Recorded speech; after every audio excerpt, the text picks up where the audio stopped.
I can't be the only person that wants to know this, but can someone please tell me what does jumping Christmas shit mean?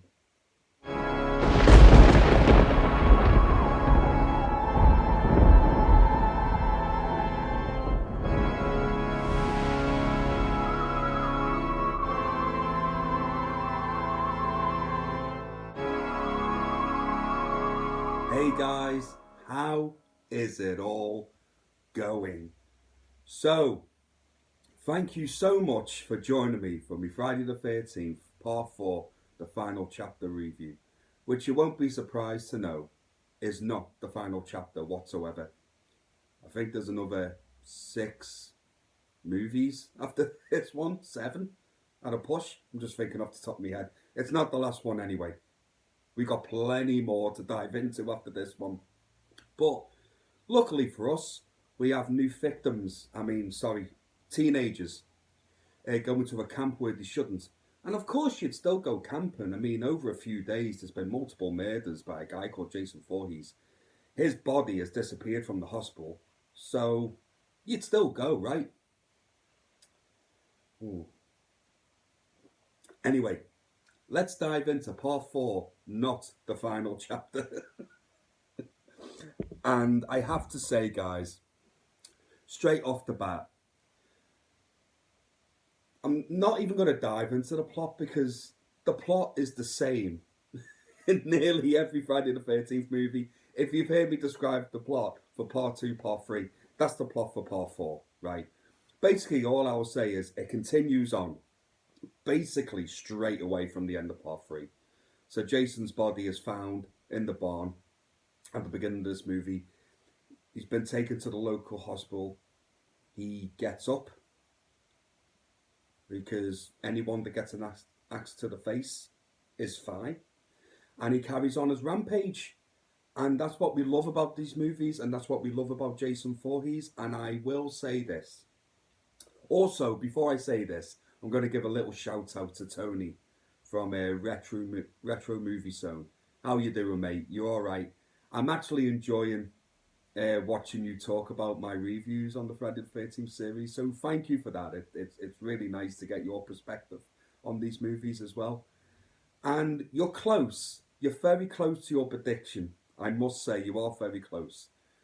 And I will say this when it comes to Friday the 13th Part 4, and it's like this, okay? It really is like this. It could even change over time, but at the moment, it's like this. This is my second favourite, and this is my favourite. Friday the 13th Part 4 is my second favourite Friday the 13th movie. But I think I have watched this the most out of all of them. I love this movie. Love it. I have no bad word to say about Part 4 whatsoever. It has a lot of my favourite things that's in a Friday the 13th movie. Starting off, I love Jason Voorhees in this movie. I think the guy that played Jason in this movie is a bloke called Ted White, and I thought he did a fantastic job as Jason in this. Jason in this movie is genuinely terrifying. I feel like you don't want to bump into Jason at the best of times in any of these movies anyway, but particularly in Part 4, there's just oh no, I just would not want to come across this guy at all, and he looks great, and I think I just like the way he moves about in this one.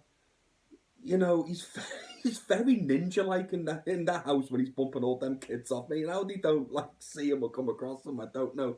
But I love Jason in Part 4, I really do. And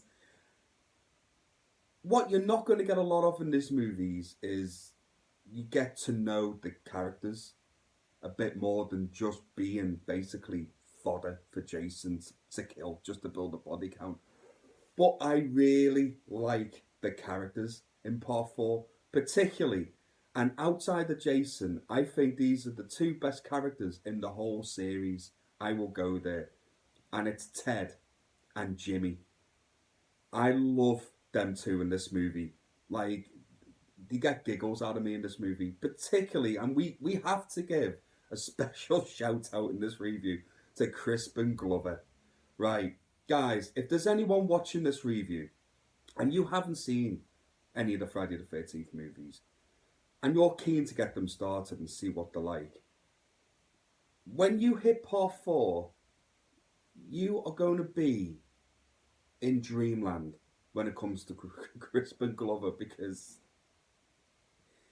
he's on, I feel like he's on a completely different movie to everyone else. But his performance is fantastic. Let's just get to it, guys. I mean, if we've seen this movie, we all know it. The dance scene is just, oh, it's glorious.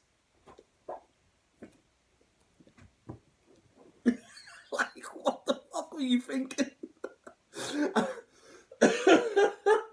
I know it was supposed to be a different song was in the movie than what they picked, but that dance doesn't go with anything. It doesn't go with anything, and it definitely doesn't go with the song that they played in this movie. But he is fantastic, and he has one of the best death scenes in any of the Friday the 13th movies. Ted, where the hell's the corkscrew? Bang! Just gets a corkscrew straight through the hand from Jason. It's brilliant. Honestly, it's brilliant. So yeah, we get to you get to really know the characters, and you feel for the main characters, which is pretty much Tommy Jarvis, which was played by a very young Corey Feldman, and his sister, and I forget what her name is in the movie. I've literally just watched it. I've watched it a load of times, and I always forget her name for some reason.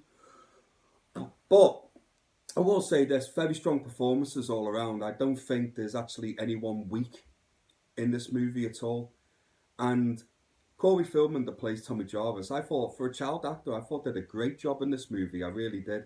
And Tommy Jarvis is all of us in this movie. Especially at the end, after he's just put a machete right through the side of Jason's face. And then he just starts seeing Jason's fingers moving whilst it's lying on the floor like that. He is all of us, because I would be the same. I would pick that machete back up and just go to town on the fucker, and I wouldn't stop till he was just in bits and pieces. You wouldn't. You would just keep going. You would make sure he was staying down and not coming back up. And he was never supposed to come back up. The final chapter means that this was supposed to be it. It was done. It was only a year later that we got New Beginning, but it shouldn't have been so successful. I think, if I remember right, I think the final chapter was the most successful Friday the 13th movie up to that point. I don't know whether it still remains that. I'm not sure. But up until that point it was, and people just wanted more Jason. I mean, even though it was supposed to be the end, people just wanted more Jason. And up until this point, in my opinion, and I think in a lot of fans' opinion, this was the best entry in the series. Not by a mile or anything like that, but this was the best one, in my opinion, just above part 2. So, if you don't already know, guys, I rate part 4 extremely high. It's second in my all-time of the Friday the 13th series. So you're not going to be surprised to hear, guys, that it's a 5 out of 5. It really is. It has some of the best kills in the series, and I also forgot to mention this, and I can't believe I forgot to mention this. Tom Savini comes back to do the makeup and effects in this movie, and they are top-notch, as always. When Jason gets his mask knocked off, he looks phenomenal. And his death scene at the end, the final battle, is absolutely brilliant. It's great work. Especially when you see Jason's head slide down on that machete. It's just fantastic. And it still looks just as good now as what it did back then. It's great work. So guys, what do you think of Friday the 13th Part 4? Is it your favourite Friday the 13th movie? Let me know in the comments below. It is always a pleasure hearing from you guys. And, as always, please, take care of yourselves and each other, and I will see you again real soon. Take care, guys. Goodbye now.